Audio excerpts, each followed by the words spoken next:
le plus grand défi aussi, c'est que l'enfant, quand il va voir ces blouses arriver, ces artistes arriver avec tous leurs costumes, il faut que ça fasse une unité et puis il faut que l'enfant réagisse un petit peu par rapport à ça.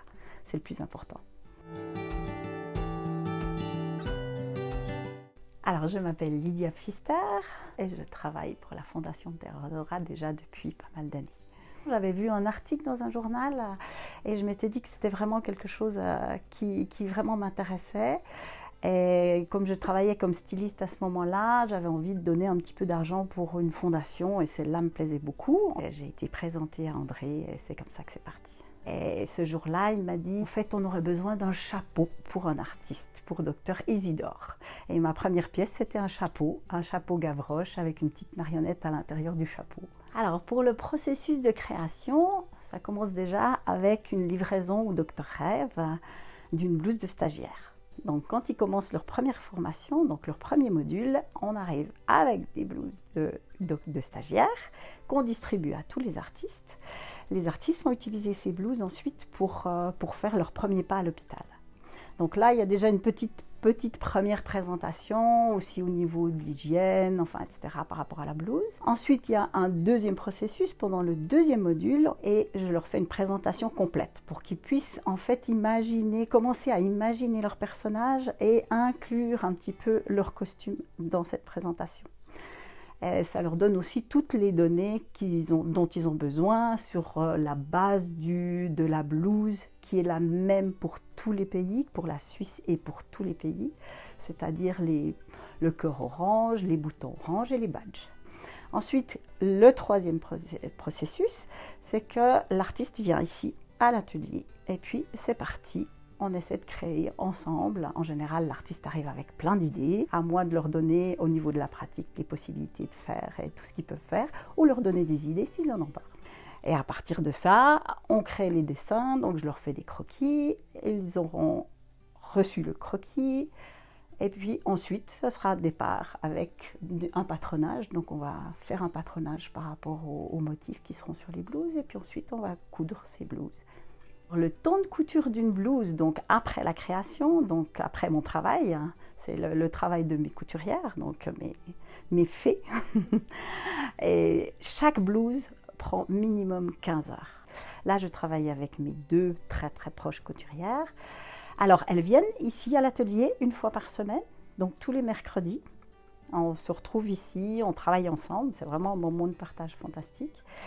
Pour se passer le travail, pour récupérer du travail, pour voir les petits détails. Il y a de temps en temps des choses qui sont un peu plus compliquées à faire, donc c'est toujours bien de pouvoir se parler à ce moment-là. Et sinon, chaque couturière a son atelier propre chez elle et elle travaille indépendamment. J'ai fait un petit calcul, effectivement, j'arrive à 420 dessins différents et motifs différents par rapport aux artistes. Et le nombre de blouses cousues, il y en a 1200, 1300, je ne sais pas exactement combien, parce que chaque artiste reçoit 2 blouses. Et ensuite, chaque artiste, après des années et des années de travail, peut changer de motif. Donc on refait un nouveau motif et on refait de nouvelles blouses. C'est difficile à dire, déjà d'arriver à concrétiser les idées des artistes et à pouvoir leur livrer ensuite la blouse telle qu'ils l'aimeraient. Ça, c'est le plus grand défi. C'est vraiment d'arriver à ce qu'on puisse livrer vraiment ce que l'artiste avait en tête. Et ensuite, le plus grand défi aussi, c'est que l'enfant, quand il va voir ces blouses arriver, ces artistes arriver avec tous leurs costumes, il faut que ça fasse une unité et puis il faut que l'enfant réagisse un petit peu par rapport à ça. C'est le plus important.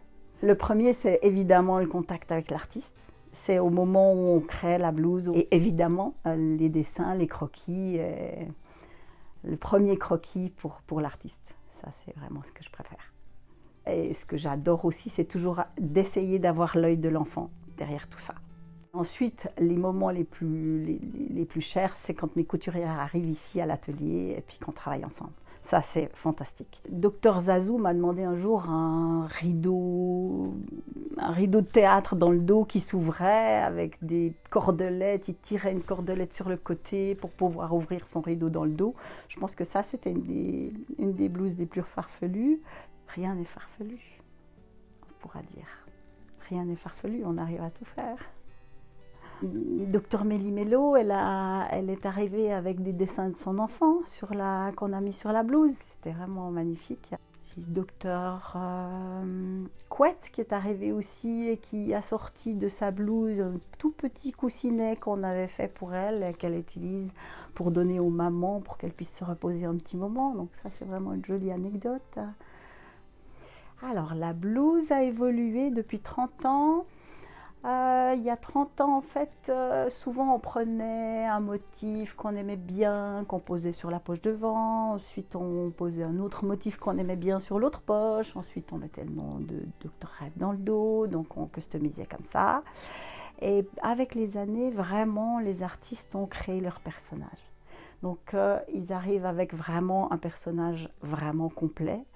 Et les vêtements qui sont portés dessous correspondent aux motifs qu'on va mettre sur la blouse. Donc tout a une importance. Le chapeau a une importance, le maquillage a une importance. Et tout est vraiment beaucoup plus léché, on dira. Et c'est vraiment des personnages maintenant. Par exemple, j'avais Docteur Bidule. Lui, il me disait, j'ai besoin pour les enfants, parce que j'ai une tête de linotte, donc je ne sais jamais où je mets quoi dans ma blouse. Donc, on lui a construit plein de petites poches dans lesquelles chaque motif correspondait à ce qu'il mettait dans sa blouse. Donc, s'il avait un petit crayon, donc on avait mis un petit crayon sur la poche, ou s'il y avait... voilà, tous les accessoires qu'il avait étaient sur sa blouse, en fait, correspondaient à l'endroit où il les mettait. Il avait une petite poche avec la paire de lunettes sur la poche, parce qu'il mettait ses lunettes là-dedans. Comme ça, il pouvait les retrouver. Et il rigolait énormément avec ça, avec les enfants, parce que ça donnait des chouettes anecdotes. Il lui disait, mais oui, tes lunettes, elles sont dans cette poche-là. C'est très important. Et il jouait beaucoup avec ce genre de choses. Alors, quand je vois la blouse portée pour la première fois, quand je l'amène directement à l'artiste, c'est toujours évidemment une émotion. Hein. C'est clair que c'est toujours très important. Et si j'ai l'occasion de lui apporter la blouse quand il a déjà son costume dessous, quand il a déjà son maquillage, ses chaussures, son chapeau éventuel ou sa coupe de cheveux rigolote, c'est juste génialissime parce que c'est juste une finition. C'est une finition du personnage. Donc, c'est pas possible. C'est juste pas possible. Donc, la plus belle blouse, c'est toujours la dernière. C'est toujours la dernière qu'on vient de faire, la dernière qu'on photographie. On se dit, celle-là, c'est la plus belle. C'est toujours comme ça. Qu'elle soit toute simple, qu'elle soit vraiment sophistiquée, c'est toujours la plus belle. On apprécie vraiment de finir. D'ailleurs, on a des fois de la peine. J'ai de la peine à faire mes cartons et à livrer mes blouses des fois. Je me dis, j'aimerais bien la garder encore un petit moment.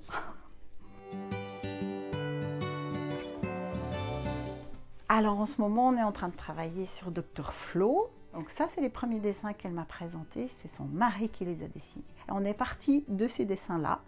Et ensuite, on a fait bouger un peu ces dessins, c'est-à-dire on a fait bouger un peu ces valises pour donner un peu du rythme et du mouvement. Et puis, on est arrivé au croquis qui est là. Là, le tissu qui est là, en fait, vient d'un petit pantalon de bébé que ses enfants ont porté.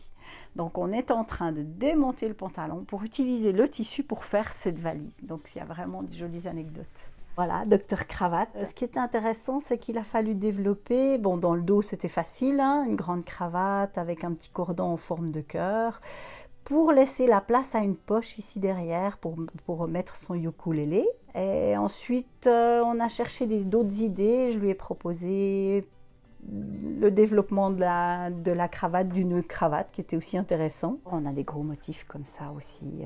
Ça, c'était pour la Turquie. Dr Mavish, l'Espagne. Chaque pays a son caractère au niveau des costumes. On retrouve vraiment leur caractère dans leur blouse. Voilà, alors là on a Dr Pirouette. Alors cette blouse, elle a une histoire. En fait, Dr Pirouette a une magnifique robe rouge qui part en biais comme ça avec du tulle, je crois, dessous. Enfin, elle a beaucoup de volume, elle a une magnifique robe. Et puis du coup, on a créé la blouse en fonction de cette robe. Donc ça, c'est vraiment la petite histoire de Dr Pirouette. Elle n'a pas besoin de beaucoup de motifs. Elle a juste besoin de la couleur qui correspond à sa robe rouge qui est splendide. Et voilà, elle est toute simple, mais elle est vraiment très belle. Et il faut voir l'artiste effectivement dans son costume pour avoir une belle idée de ce que ça donne. Ah, c'était le séminaire international en 2013 pour les 20 ans de la Fondation, où les artistes sont partis sur la place fédérale. Il y avait à peu près 200 artistes sur la place fédérale, habillés de pied en cap. On a vu 200 blouses d'un coup, et ça, c'était fou. Ah ben, la Fondation Théodora, c'est la Fondation Théodora. C'est vraiment, ben voilà, c'est quelque part un peu ma vie. Hein. Donc c'est vrai que c'est vraiment quelque chose de fantastique. De penser à des enfants déjà qui sont dans un hôpital, rien que de penser à ça, c'est déjà difficile. Donc de pouvoir leur amener des moments pour pouvoir souffler, c'est fantastique. Donc c'est vraiment une idée génialissime. Et que dire de plus, quoi. C'est merci à la Fondation pour tous ces enfants.